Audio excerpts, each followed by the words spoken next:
ओडिशा युवा कांग्रेस तरफ प्रतारणा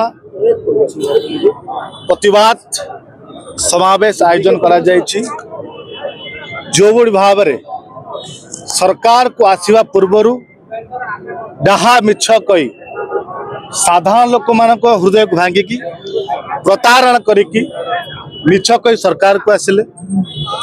साधारण लोक मैंने क्या भोट देती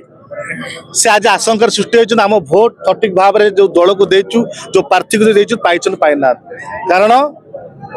जो बड़ी भाव देशर विरोधी नेता राहुल गांधी बीजेपी नरेंद्र मोदी को भोट चोरी कर सरकार को आसी प्रमाण देले किंतु बीजेपी जे प्रमाण देना आज देश में प्रमाणित हो जाए बीजेपी सरकार हूँ भोट चोरी सरकार साधारण लोक मान भोट चोरी कर सरकार को आसी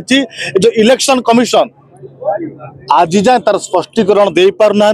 राहुल गांधी जवाब कथा को जवाब दे पारना निश्चित इलेक्शन कमिशन जहा भयस बीजेपी सरकार तो से भयस जहा दायित्व रही तुले पारि ना केवल बीजेपी चाटुगिरी किसी करना।